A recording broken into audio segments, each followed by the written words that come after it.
Welcome to the show. This is The Force Always. My name is Diz, aka David Zammer. Let's get on with the show with the news, the views, the reviews, and interviews. Let me just start off by saying subscribe to The Force Always. I'm here 3 or 4 times a week with the news, the views, reviews, and interviews, as I've just said. Like and share this video if you like. It's up to you. Anyway, let's get straight into the news. Exciting news.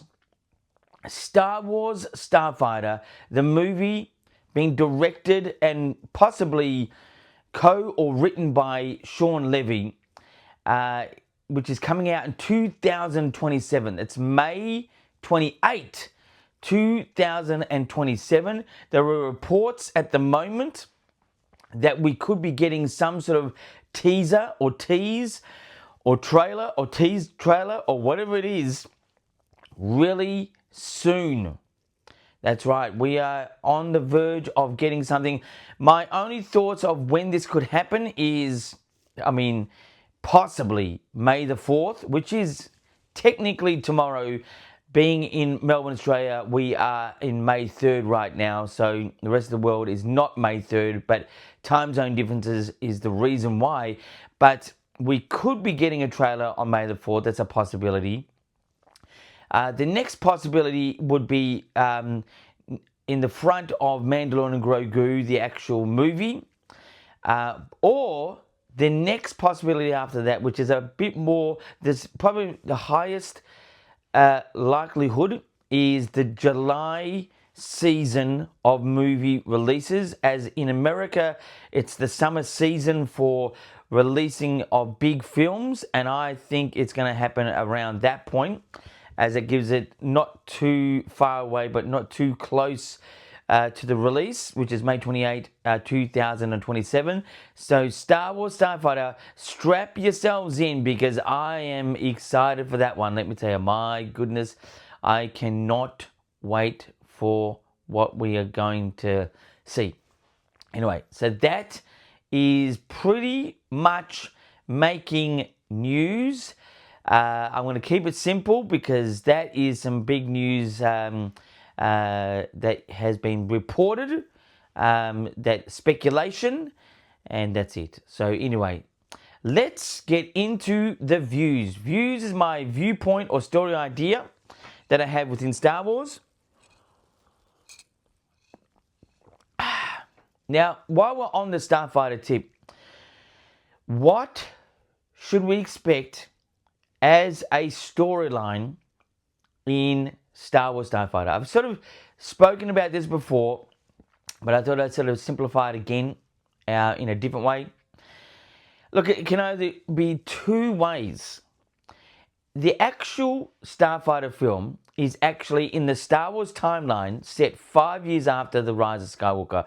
I have said that with such a big event in Rise of Skywalker, Episode 9, that the galaxy went through, the galaxy, like the huge galaxy, the whole galaxy, you cannot dismiss the events of what happened in Episode 9. But how can this be done in a film that is being said that it's going to be a brand new start for Star Wars? It's going to have new characters, new worlds, new everything. It can be done. It's just got to be in a real corner of the galaxy that was just isolated from everything. Almost like you could say Gilligan's Island. Not to make fun of the whole idea, because I think the idea of being fresh start is good. A new beginning is fantastic. But so what I personally would do is you need to have, the only thing that is got to be Star Wars is that used future feel of things. That's it. That is it. Not one character, not one connected character, not one planet, not one connected planet, nothing. Zero in this particular movie. If the movie is successful and then becomes a trilogy or a next Starfighter or whatever they're going to do with it, which I have said before that this could be the undercover episode 10. In my opinion, it still can work. And in my opinion, being in the 50th year of Star Wars, having episode 10 is an opportunity that's massive. But I think after that particular episode, subtly, things should be spoken about of what has happened in Star Wars before in a storyline sort of ideas, maybe some, connected characters, maybe a connected world, just a little bit of a splash in the next one if Starfighter becomes, received well and does well at the box office. That's unfortunately, what it all depends really for anything to move on forward is how well it does at the box office. Not to say that I am, a financial tycoon and thinking that this must be the only way, but this is the reality, and so I think. But Star Wars Starfighter needs to come off really original. The only aspect to it needs to have a used future feel of things, which is actually not because it's just George Lucas's legacy, but it's also it's what makes Star Wars really unique, and identifiable, and I just think that there is something that's not in your face that makes Star Wars great. That is my viewpoint. That is my views for this time around. I accept the story for what it is. Anyway, let's get on with reviews. Reviews this time around is going to be something that I'm also very excited for. In this next week, Star Wars is going to undergo some pretty intense stuff in the next week. May the 4th be with you, which is technically tomorrow in Melbourne, Australian Standard timeline of the world.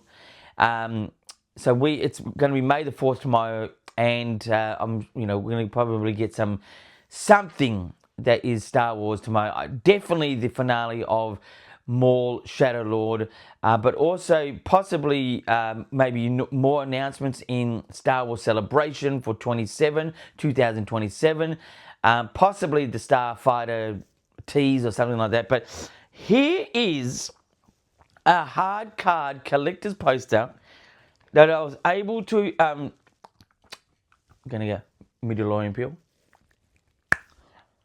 And a bit of a coffee to. So the first time I went to Star Wars Celebration, I think it was the first. It was the first. And that was Orlando. They had a panel presentation for Mandalorian. And as we left, we were, there was hard card posters being given out.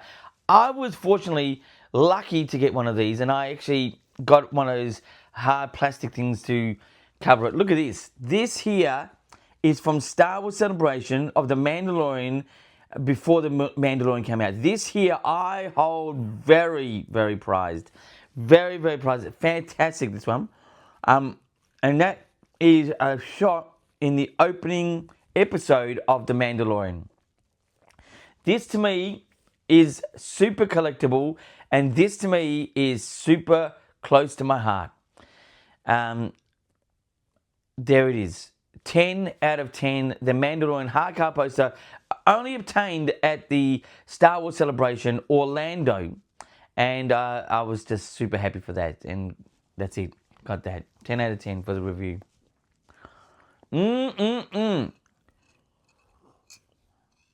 If you knew what time it is here in Melbourne, Australia, you know why I'm rocking the coffee.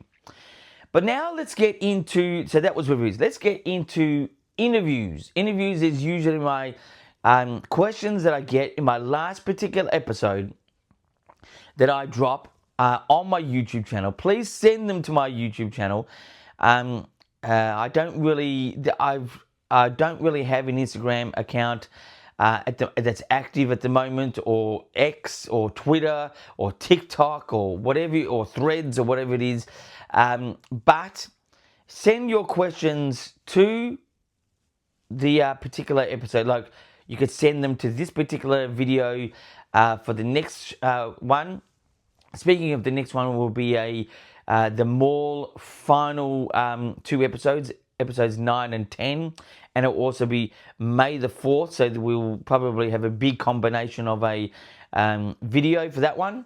But anyway, let's get right into the questions, and our firm favourite here, everyone would be a favourite, just send in the question, but one of our favourites is Michael from Werribee South. He asks, the Holdo maneuver legacy. Does the existence of hyperspace ramming effectively break the logic of every space battle in Star Wars history?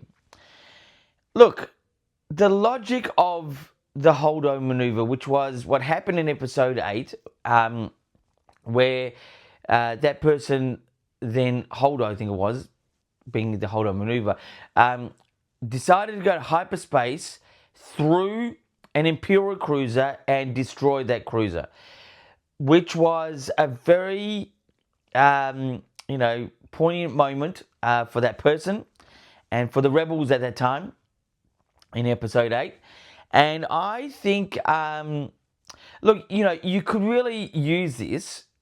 You could have used this many times beforehand in the story, and would have just created a much shorter type Star Wars story. But really, I think at the end of the day, when you have to find someone who's going to put themselves on the line in the name of good, not in the name of bad, doing this type of stuff, in the name of good, there's not many, real moments where a person can bring themselves to destroy themselves in a ship through a hyperspace maneuver, to destroy the Imperial ship in front of them, to have the rebels fly away to freedom.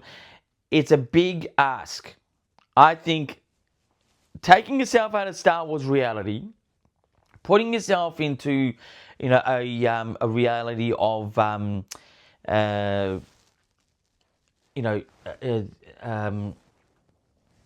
reality of Earth. It is a big ask to do a suicide mission in the name of good, or unfortunately in the name of bad. But I think suicide is pretty intense, and I must admit, I must say that if anyone has thoughts of, in reality of this, they need to discuss this with people around them. It's just that important. But let's not get off the track. I think it's still, it's a big ask. I think the answer to the question, the Holdo maneuver legacy, does the existence of hyperspace ramming effectively break the logic of every space battle in Star Wars history? It's a big ask for anyone to do this. That's what I'll leave it as.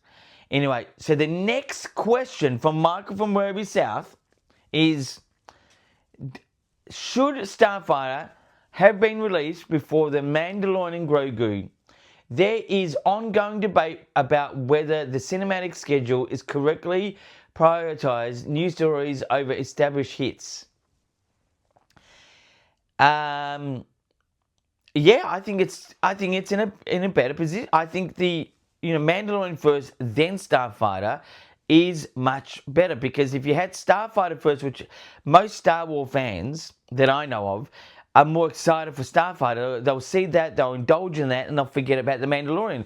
Mandalorian's tracking at the moment it's not super high for a Star Wars release, but it would be less favourable in a second time, in the second release from the two that are coming out. I think that first, that second is going to make more sense. I would have done the same. Essentially what I would have released, and sort of working up to, and what type of stories, that's a different sort of set of things. But we've got these two movies, Starfighter and The Mandalorian Grogu.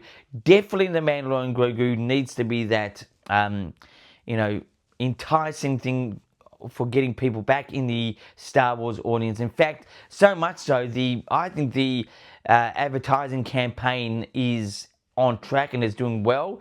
They're really advertising through YouTube, behind the scenes. I mean, left, right, and center, you can see so many things at the moment on YouTube, just over a month before it's released. So it gets you excited, gets you to understand that this film is not just a big TV episode, it is actually a cinematic experience. The actual popcorn containers and drink containers are the most inventive I've ever seen for Star Wars. In fact, for any movie, they're really going out here. It's the only thing we're waiting on is the story good, and we can only find that out on the actual day of release. But yeah, I think Starfighter coming second, Mandalorian and Grogu first is the right way of doing things. Anyway, so the next question from Michael from Werby South is the Jedi kidnapping morality. Was the Jedi Order's practice of taking toddlers from families actually for the best interests of the child, or just a method of control? So much of Star Wars by its actual fans can be criticized, especially what we know as the sequel trilogy or the Disney trilogy or the last three episodes, episode 7, episode 8, and especially episode 9 and technically 8 really. So episode 8 and episode 9 is the most divisive and disliked of all the actual particular things. I think 7, 8, 9 are good. I think is episode 7 is exciting.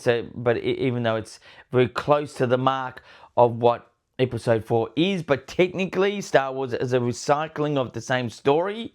If you really look at it, episode 8 was original, and episode 9, I think it was a good conclusion, not the greatest, but a good conclusion. It had the aspects of good conclusion. I even, in fact, like the title. But anyway, but going back into this morality of Jedi kidnapping, this is actually a connection to the original man, George Lucas, in doing a Jedi kidnapping of kids. I mean, there's so many things in the original trilogy, or coming out of especially the prequel trilogy, which is 1, 2, and 3, as the prequels, that is just, morally wrong. Darth Vader died and went to the good side. That's wrong. Sorry. In a moral world, that is seriously wrong.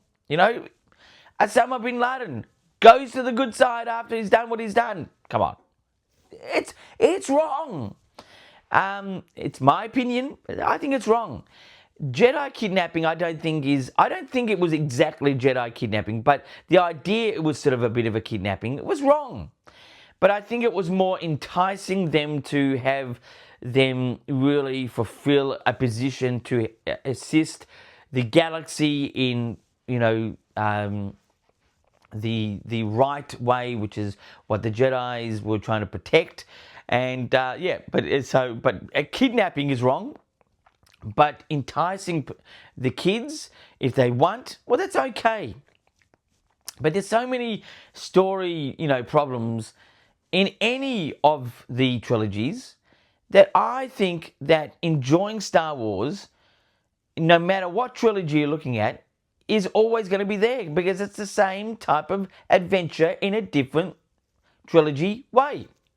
Anyway, that's another Mandalorian peel. I'm really rocking it today. So the next question.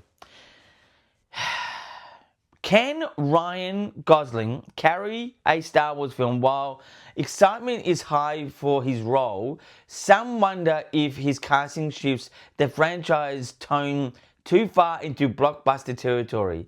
Again, this is by Michael from Werby South. I was sitting front and center in the middle front and center of Star Wars Celebration Japan when Ryan Gosling came out with Sean Levy and announced Starfighter. I was seriously excited. I thought, man, this is great.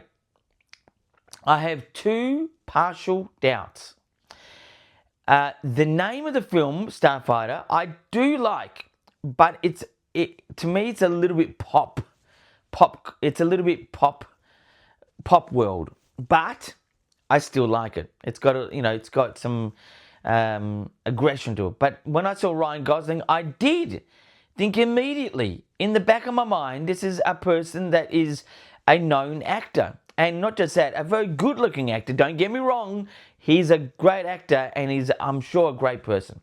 And he deserves the best. He does great stuff. But for Star Wars, I think unknown actors is its core ingredient and how this movie really works.